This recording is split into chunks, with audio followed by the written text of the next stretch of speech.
this isn't art, but if you put a frame around it, it can be art, because you're forced to look at it in a different way. And so you have this tension between what Ira Sachs is shooting, how he's shooting it, the composition, the light, the shadow, how the day moves. He basically shoots it like it's an 8x10. Yeah. Which is so the idea. And on 60 millimeters. Yeah. So it's Yes. exquisitely beautiful. Did you see that on the page as you were reading it? Well, no. I mean, like, I don't think any of us really knew what we were making when we were making it. I really don't. Like, I think sometimes you do, but this one, it was like, this just feels interesting. This feels like an endeavor that's we're going to be grasping for something, and maybe we'll get somewhere kind of brilliant, and maybe we won't, but let's take the risk. It had an interesting effect on the acting, because there was a scene that you think might be played a certain way, and then suddenly you're sat in this kind of magical twilight with this golden light coming in on the side of you, and suddenly the whole mood of the scene becomes this sort of like dreamy, intimate, kind of tender, weird thing, and you wouldn't have seen that coming. But that's not something we spoke about. That's just Ira putting us in those situations and then seeing what happens. So we didn't rehearse it. That's all subtextual, and that for me is the real thrill of the movie, that it's about his narcissism and his way saying, this is who I am, this is who I am, this is who I am. Everything he says is basically, that is the subtext of it. Yeah, I mean, I think it's also, when you ask an artist to talk about themselves, it's really difficult. I mean, here I am literally sitting here talking to you about. I think it's difficult because there is this sort of, there's a duality. There's this sort of need to explain process or sort of give it the stamp of like realness, and there's the need to hide, and there's the need to be seen at the same time.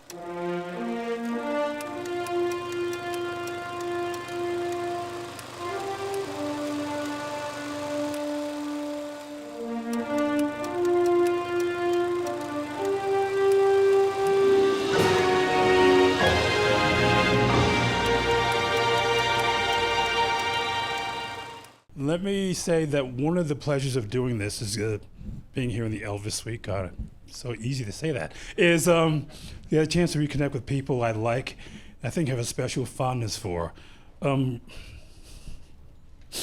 Rebecca Hall doesn't remember this, but we did a conversation at the LA County Museum for Christine, and she's one of the handful of people I've interviewed who ever sent me a note to thank me for it. It was the nicest thing, and so I thought, yeah, she's okay. She's a very talented and has a very specific point of view about both acting and directing. An incredibly talented, watch this again, an incredibly talented and thoughtful actor and director who is I'm happy to have her here. Thank Rebecca Hall for being here. Thank you so much. Thank you for having me. First of all, how would you describe Peter Hoosier's Day? How would you describe this movie? Because it's a lot of things. Yeah, it is. You say it's based on at least one real person. It's based on two. No. But well, it's not. Well, yeah. Yeah, exactly. I don't even know if you'd technically say based on, given that it's conjecture. Yeah, essentially in 1974, Linda Rosenkrantz asked her very good friend Peter Hoosier to record the events and all the minutiae of his day, and then, or to think through, to log it on a piece of paper, and then to come to her house and sit while she put a tape recorder on, much like this one in front of me. And did you do that deliberately, or has that always been there? Sure, it was deliberate, yeah, absolutely. And then she recorded him talking through the day.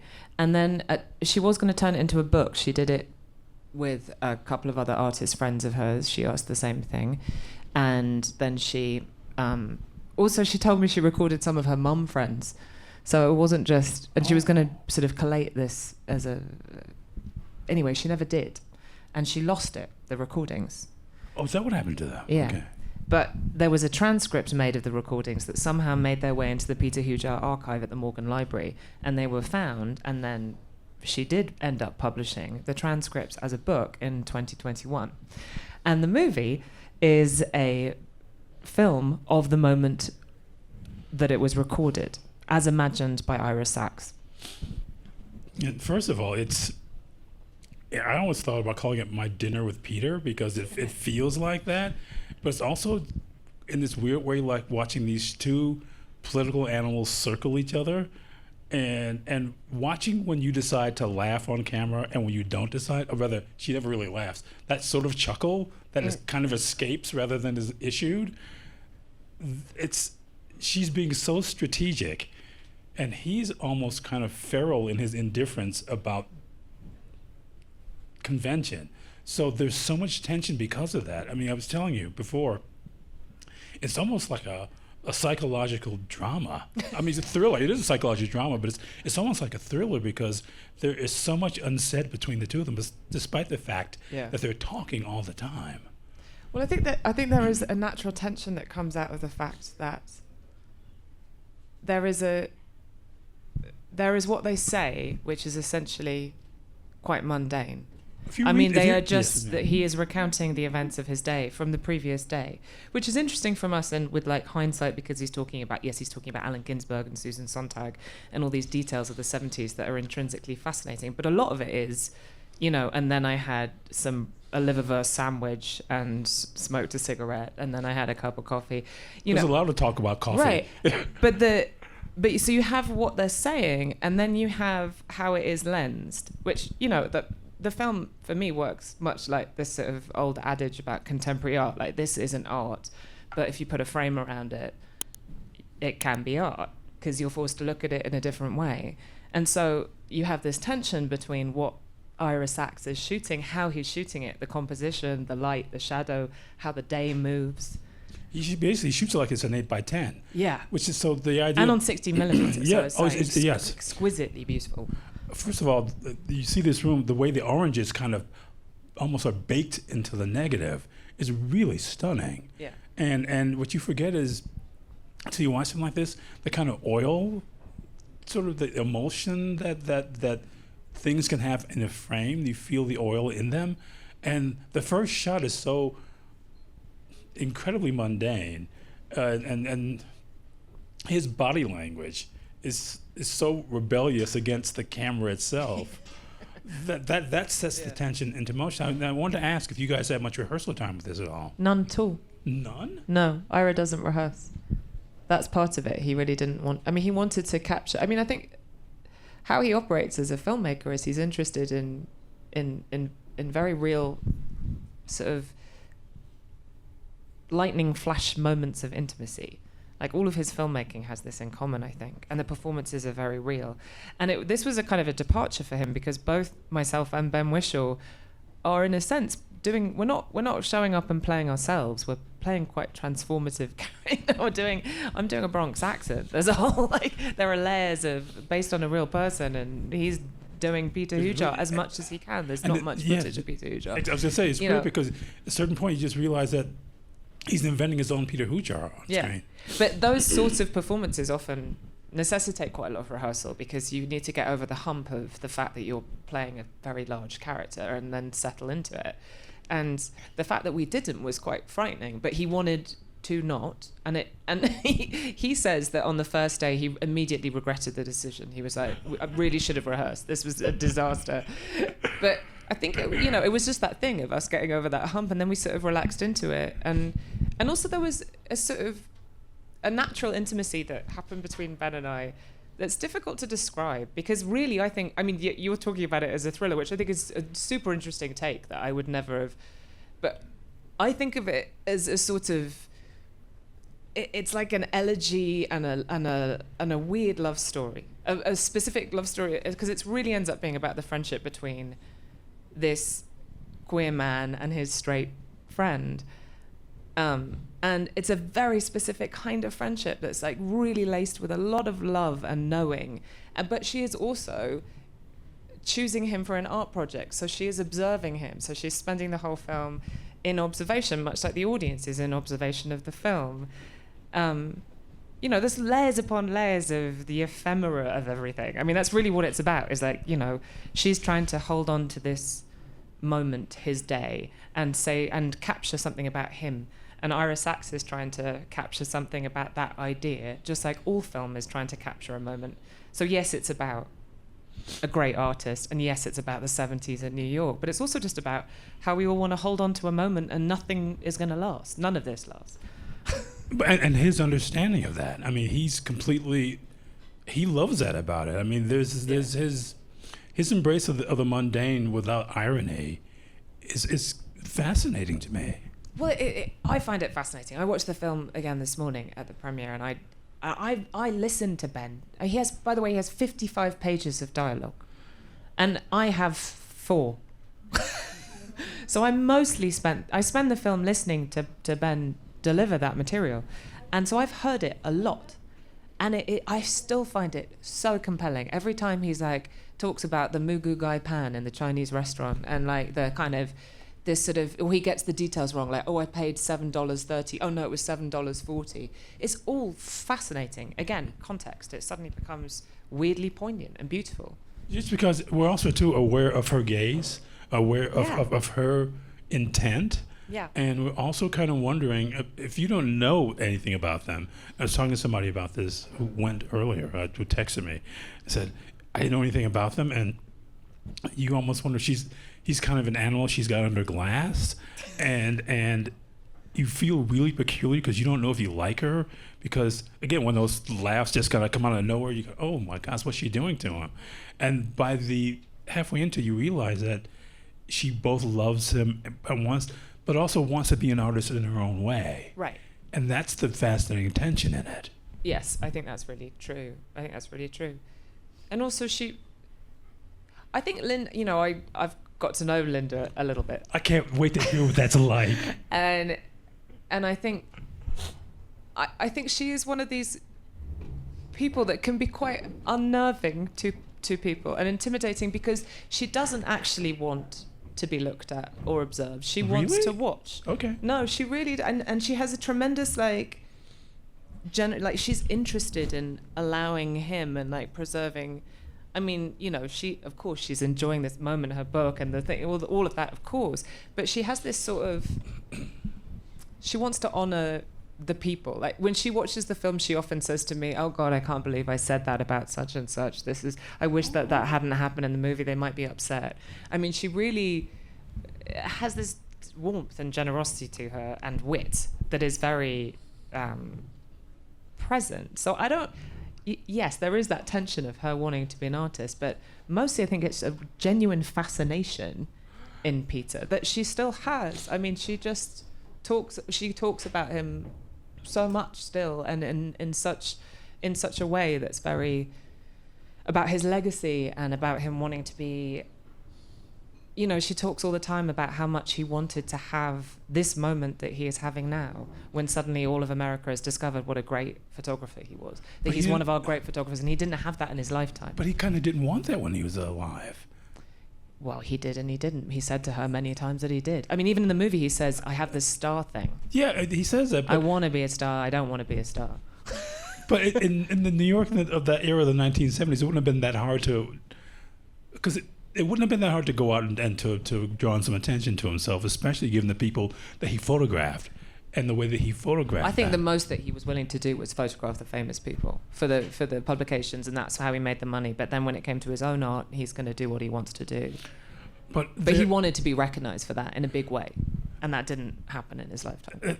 This is interesting material I have, because I just found myself thinking, because I love his work so much, just because there is this, you can always say attention to detail, there is an affinity he has for the mundane that is really, it's what you're talking about. He understands when you put a frame around something, it's making us ask questions about it. Those same kind of questions that he asks about everything in his life. And it's tough. It's unflinching. Like his gaze is there's a kind of robustness to his work. That's why I said, I don't know. It's beautiful, but it's also, there's a toughness to it. There's something unrelenting about it, which there is about him in conversation, because it's not just somebody going on and on and on. You realize that he's, to go back to this frame metaphor, he's framing what he's talking about as he's talking about it. And Ira's introduction of him in that frame as he's having that conversation that goes on for much longer than you think it should. It gets past the point of you being bored by it to you thinking, what is this? Yeah. Did you see that on the page as you were reading it? Well, no. I mean, I don't think any of us really knew what we were making when we were making it. I really don't. Like, I think sometimes you do, but this one, it was like, this just feels interesting. It feels like this feels like an endeavor that's going to be, we're going to be grasping for something, and maybe we'll get somewhere kind of brilliant, and maybe we won't, but let's take the risk. I mean, it really was like that, because we were like, Ira was like, I don't know, I want to do this. And like, when I watch the movie now, I'm fascinated, because now I see all of the metaphorical resonances, because whether in grasping for something, Ira accidentally has made a film as much about the art of portraiture as anything else. Like the way he frames the faces in the movie, the way he looks at Peter, the way he thinks about that last, there's a shot at the end where he does sort of, you know, and it's like I never in a million years thought this conversation about whatever it was, him going to sleep and then brushing his teeth and the harpsichord and it would have this kind of weird poignancy, and yet you get to the end of the movie and I feel really emotional because that world is gone, and he's gone, and those artists on the Lower East Side in Manhattan, they can't afford that shit anymore. Sorry. That's okay. I know the Lower East Side. That's my neighborhood, and part of it too is you realize that both of them are talking about a year and a period that doesn't exist anymore. No. I mean, it is ephemeral. And I thought you would have responded to it just because it's about trying to capture this thing that in its way was the catalyst that went unremarked upon, which is a lot of what passing is about. Capturing. Yeah. See? Well, now you're talking, okay? That's probably true. I mean, I'm probably always attracted to that kind of thing. Of course you are. I'm sorry, that's who you are. Yeah. I don't know that I noticed that, but thank you for pointing it out to me. That's true. Wait. I don't think I did. Wait, you're too smart to not be self-aware about this. I don't think I did. I think the reason why I found it so fascinating was I found there was something really compelling and challenging about the idea of sitting so strongly in the gaze as a performance, like, and not really just watching and listening and absorbing, but also I just thought it was a dodo of a film. I was like, I can't really. Someone's gonna make a movie where it's just two people in a room talking. Nobody lets this happen in this day and age. We're all far too interested in how things are gonna work in the marketplace. And like, no, I mean, like, this is art for art's sake. Of course I'm doing it. Sign me up. But not only that, but it's what you do with your characters in passing. It's by virtue of putting this in front of the camera, this thing that went untouched upon. Look at you. You know exactly. You can't say you didn't see this and go, yeah, that's what this is. This is where I live. Of course I'm going to do this. Look at you. Don't. I mean, honestly, I'm not sure that those things are as available to me. I'm not sure that I spend enough time contemplating it. I think I'm drawn to what I'm drawn to, and there is a connective tissue between everything that possibly after the fact I look back on and be like, I picked that role and then that role and then that role. Like, well, maybe there was a reason for that. But I'm not thinking it in the moment. Gosh, because I have to ask you then what your first conversation with Ira was besides saying, this is a film that nobody will make, so I want to be in it. But besides the career suicide aspect of it, I want to know what it is we're doing. Yeah, sorry, what was the question? What did you first talk to Ira about? I'm sorry, I sort of added too many sort of parentheticals to it. What did I first talk to Ira? Well, I did something that I've not really ever done. Like, I realised that I really liked Ira Sachs's movies an awful lot around the time that Passages came out. And I was like, why do I not know him? He lives in New York. I live in New York. I'm gonna be bold and call my agent and say, can you set up a meeting with Ira Sachs? Oh, gee. So I took him out to breakfast and I sat him down and I said, I just want to say thank you in person for all your movies. I really appreciate what you do. And, if there's ever anything that you want to work on with me, I'm here. And then he sent me this. So it paid off. How soon after? Was it something he had and he went, oh my God? Yeah, it was something that he was, gearing up to do, had been thinking about for a while, and he suddenly was like, oh, this might be actually wonderful for you. And it was like a couple of weeks after that, I think. It's so funny you saying these things about finding it, because I know that's what he does, but this movie feels deliberate in a way his movies hadn't before. Yeah, but I know what you mean, but I think that there is that. I think that is lurking in all of his films. There's a deliberate, the composition, it feels deliberate. You know, like there's a couple of shots and passages that sit in my brain forever. You know, like with Ben on the bed, and there's that. You know, it's like the colours and and I think there is that, and then I think of that. What is the film 40 Shades of Blue? It's something like that. That one that feels very. There are those scenes in the kind of mall with an escalator that I feel are very composed. I might be misremembering this in my brain. No, I think that aspect, but letting the actors go, because you can sort of feel that so often people are walking into frames that have been composed and they just sort of become what they're going to become. But because that first shot of Ben is so long. Yeah. It felt to me that he just sat down and storyboarded it and said and staged it in a way that I felt. He had access to. So there's this incredible building in the Village. I'm sure you know, Westbeth. Oh yes. Right, which is one of the few rent stabilized buildings for artists since however many years ago, and they allowed Ira to have that as a location for free for 2 months. We didn't shoot for 2 months. But he had it for 2 months, which meant that him and the DP could literally sit in the room and observe how the light moved across the wall and the windows, and and that such a luxury. Like he watched the light move and was suddenly like, oh, there's a strip of light and a shadow that happens here. If we got Ben to sit in it at precisely 4:10 for 30 seconds, we might get one take in that perfect light. And they worked out those spots that the light was going to hit, and then they got us in there, and it had an interesting effect on the acting, because there was a scene that you think might be played a certain way, and then suddenly you're sat in this kind of magical twilight with this golden light coming in on the side of you, and suddenly the whole mood of the scene becomes this sort of like dreamy, intimate, kind of tender, weird thing, and you wouldn't have seen that coming. But that's not something we spoke about. That's just Ira putting us in those situations and then seeing what happens. So we didn't rehearse it.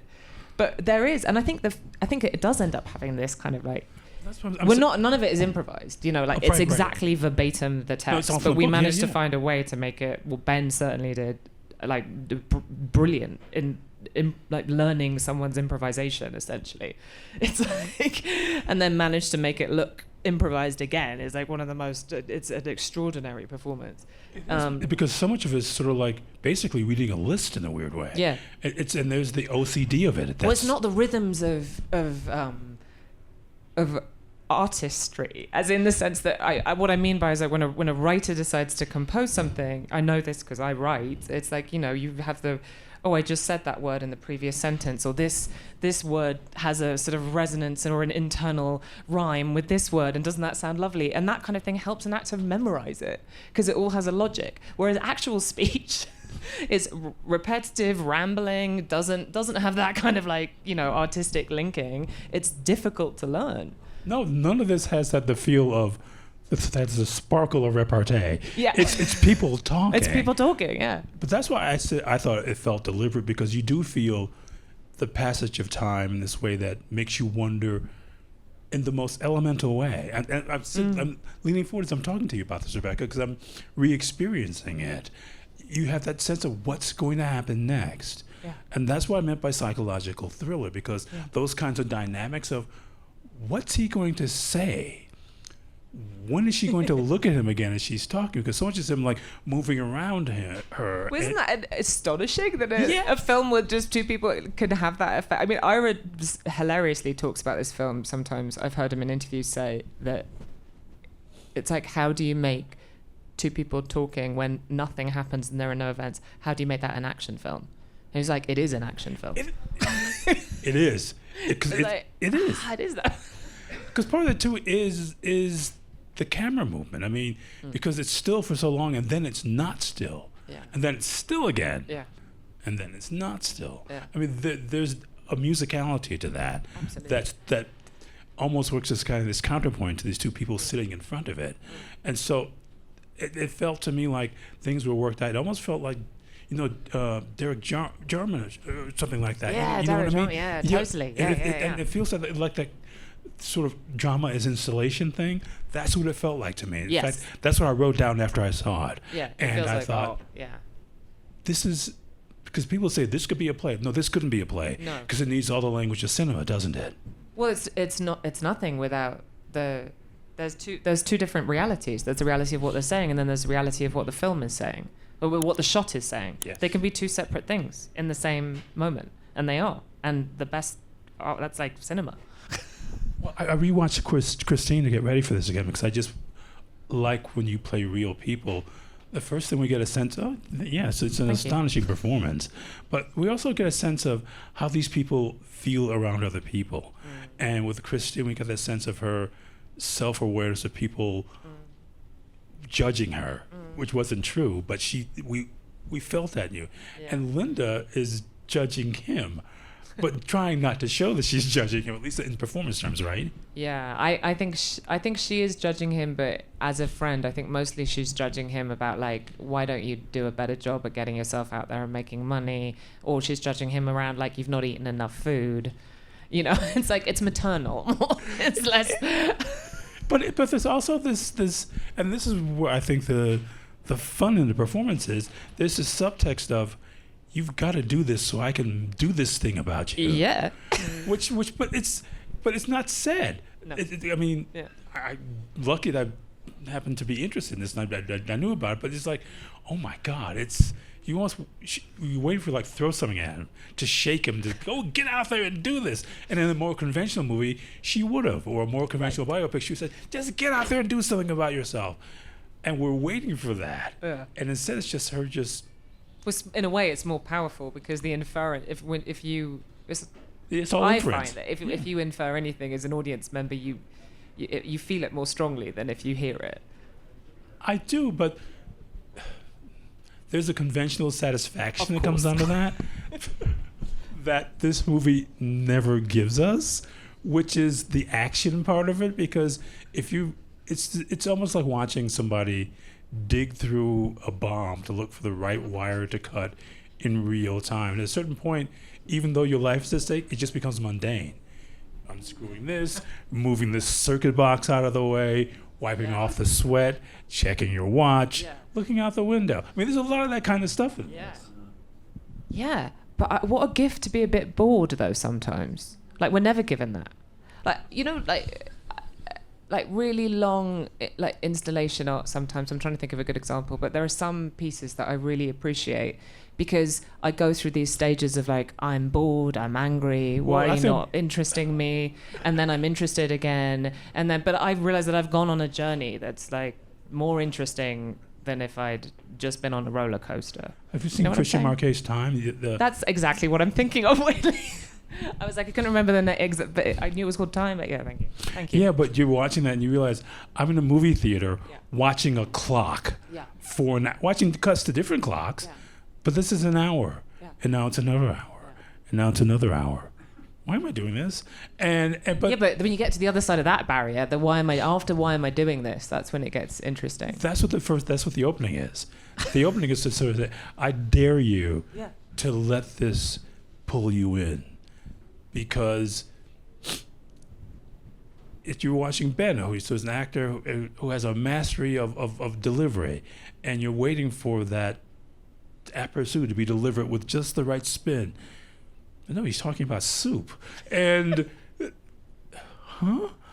But you can't stop just because you realize that, again, it's got that frame around it. And he walks, but he doesn't really sit in the center of the frame because that would be a composition. It's somebody sitting down in the room. Yeah. And then who's he talking to? All these questions. Tell me about your first day that you felt you got it, because it feels like it's a hard performance to get as an actor. Yeah, I definitely wasn't nailing it on day one. I mean, Ira made that very clear. Did you feel like... Yeah. I knew I was sort of... I think I was just being a bit overeager to be in the movie when I just actually needed to just relax into listening, you know. And I think we both were. I think Ben and I both were just pushing it a bit and didn't really know what we were in. And there was a sort of... I feel like there was a moment where both of us... Something happened. We moved to a different location. We were shooting a bit up on the bed, and something happened.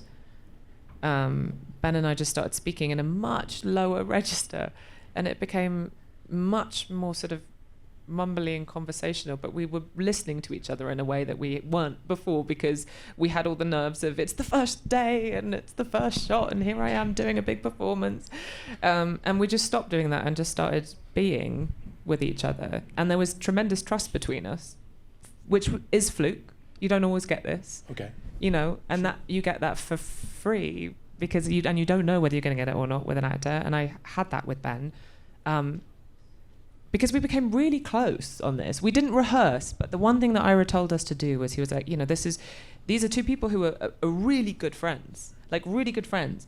And I've never met Ben, weirdly, despite being London, despite being like we having a million friends in common, we'd never met. So Ira said, I don't want to rehearse, but I do want you both to go to the Waverley Diner and have lunch all afternoon, like a 4-hour lunch. Like that's like the movie. Yeah. Okay. And he deliberately didn't come with us and deliberately sent us to somewhere which, you know, has been around since the 70s and felt like a time capsule in itself. And we sat in there, both actors, knowing what we had ahead of us, knowing that we had to find this intimacy. And so instinctively realized that the best thing to do would just be to tell each other everything that we could about ourselves. So we just gave each other our life stories. And by the end of it, it was like we'd known each other for 10 years. And we were like, and why haven't I been friends with you my whole life? It was like that. And that, I don't, you know, when we spent the whole shoot, we chat all the time when the film is running and, you know, and then the camera would stop running and we'd just carry on chatting. Really? And we'd chat at the same sort of pitch as the movie. It was a weird thing, and I don't always do that. And Ben doesn't. He said that to me too. He's like, he doesn't always do that. Often he just goes off and looks at his phone, and I go and read a book or look at my phone, and don't always talk to everyone. But we just sat in those spaces talking to each other for the whole shoot. It was really lovely. Well, I have to say, it feels like there's history there. Yeah. Which is the word you don't often use with people in a relationship. You sometimes feel it's a character history, but for there to be a relationship history, and for there to be attention in that, just because he's not really listening to her. No.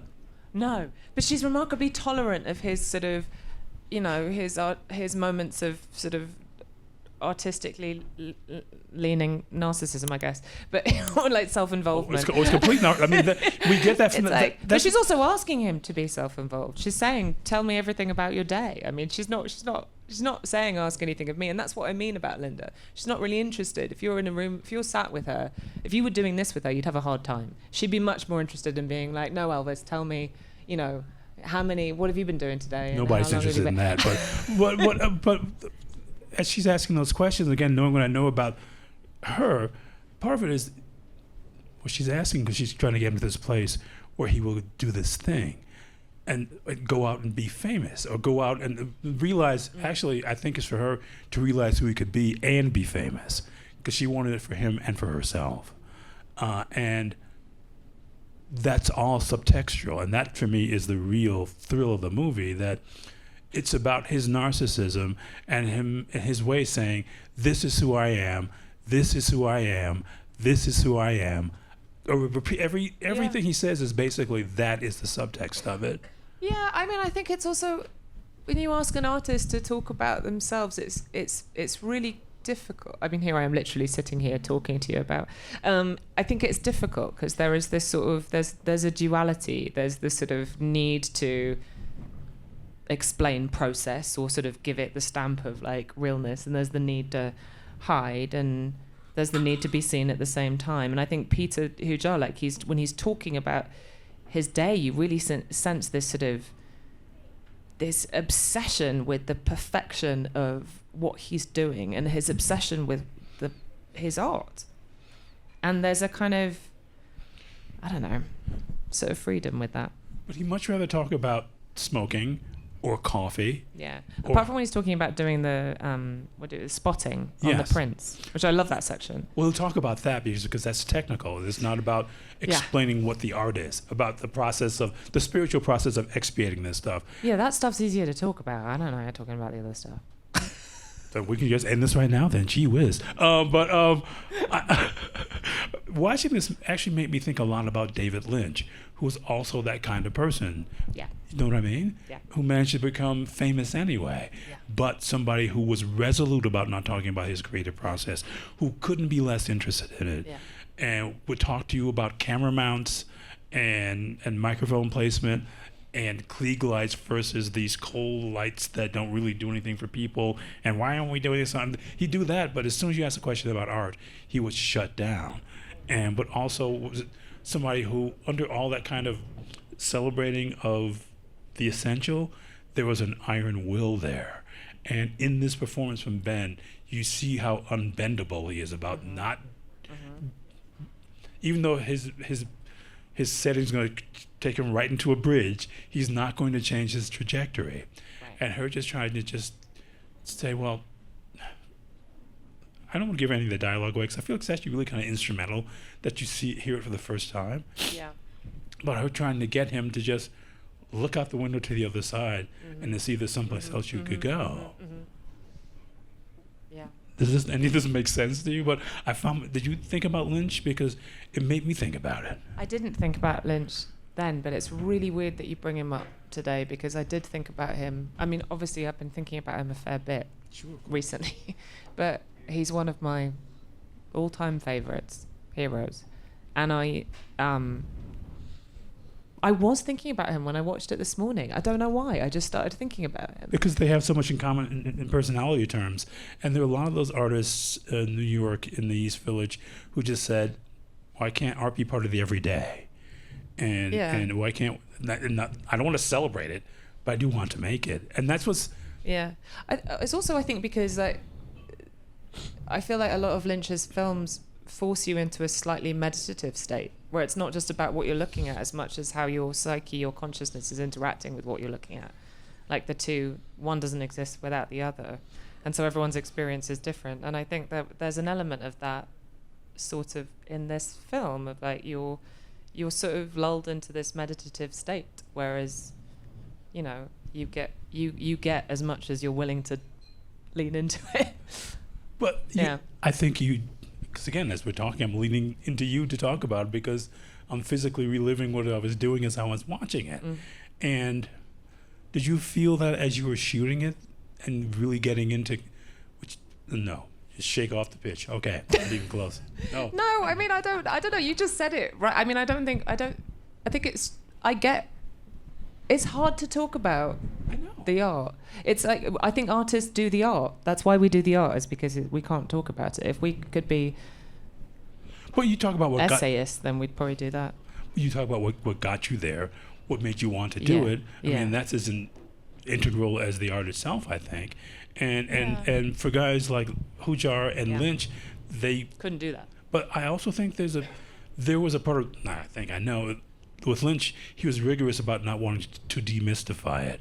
He would never do a DVD commentary, and he would make jokes about the people who listen to that stuff. Absolutely right. Yes. He's absolutely right. He's absolutely right. And watching this, it made it feel in that way like a modern conversation, because there are so few people who don't want to explain everything about what they're doing. That's why TikTok exists. Well, it did 2 weeks ago. And but people constantly over-explaining themselves. That's America. Sorry. But you're part Americans, you know this. But that's what we do. We over-explain ourselves. And he will talk about anything but what he does. And that tension between her trying to just get, because it almost feels like, let me ask you this. If she can get him to say it, she can get him to do it. Yeah, I don't know. I'm just thinking about what you're saying, because I don't think that there's I know that Peter Hujar is a specific sort of case, but I don't think that there is any artist really in the world that if you said to them, describe all the details of your day yesterday, they'd then start coming out with like a thesis on their like work and their being. They'd describe the details of their day. I know I would. Okay. I don't think artists sit in that space unless they're asked to, and then they feel the need to advocate for themselves or like say something, or, you know. But I think otherwise it's about the making. It's not about the explaining. Yeah, but I guess I'm asking you this because I thought, again, the weird thought that came to me, that because so often these kind of things are built on the kind of underpinning of getting somebody to the moment when they realize I've been wrong. I have to do this. Okay, Right. now I've done this. Yeah. And you're not attracted to that kind of thing anyway, temperamentally. No. I mean, you're not playing Christine Chubbuck because she has this moment of reflection that took her to some place. That train is going where it's going to go. Yeah. And in passing, that's going where it's going to go. We could do this with things that you've done. This kind of inexorable quality to these things. And I wonder if that's kind of, in the abstract, what attracted you to this, that it was not going to change. What you had to do was change what you brought to it. I don't know. I honestly don't know. I'm not being like facetious. I don't know. I think I was just attracted to it. I thought it was fascinating. I think it's also a movie that, and I'm going to do this, that demands to be seen in the theater because you want to see it with other people. I agree. But I think that of everything, because I just think our collective capacity to digest something is far greater than our individual capacity. Let me ask you as a last question, though, because I know you have much better things to do than this. No, I'd always love talking to you, Elvis. I do. I don't know what's in that cup, but you can't have any more of it. Tell me that was like to see it with an audience. I mean, if they were kind of hanging off the way I was when I was watching it, because you do. I was astounded. It got so many big laughs. That really surprised me. Like Were how people laughing from the beginning because there's that tension in it? Yes. Yes. Okay. I mean, big laughs on some, and there are really funny bits in it, and there were a lot of laughs, and then there was between the laughs, I mean, just pin drop silence. Everyone was so, because it requires some work. Like you've got to pay attention, you've got to listen, and that's a rarity really in our, I don't know. There is a sort of there's a contrast between how we live now and how they lived then, and I find it fascinating that as Peter recounts his day, you realise that he's had sort of 4 in actual phone conversations with friends, and 5 people have dropped in just to say hi without having, whereas today that's all texts or whatever it is. Like just a different level of Well, that's the fascinating thing about it, communication. how much trust there was. That, Yeah. okay, I can just come by. Yeah. Or I'm going to see you at 4:00 and I'll be Community. there at 4. Like, Yes. exactly. Yeah. And we can count on that. And that's fine what the relationship is about. These two people, Yeah. for all these weird tensions between them, and there are but they're very small tensions. That's the fun of it. Yeah. For all these weird, almost minuscule tensions between them. The natural tensions of people just know each other very well, I think, is what it is. It's like that kind of, they can be so easy with each other, they can be a bit rude and a bit, Oh my God. Oh yes, there's a lot of rudeness there in that. But there's also a kind of effrontery in it, the effrontery of the everyday of, I know you too well to be kind to you. Yeah, exactly that. That's what I mean, yeah. And then that's where we feel that history of talking. Yeah. And that's what movies, in a movie that becomes an argument. In real life, it's just like, oh, okay. You just keep talking anyway. And he just keeps talking anyway. And that's the fun of it. We could do this all day. I always love talking to you. Please let's thank Likewise. Rebecca Hall for being here. Thank you so much. Thank you.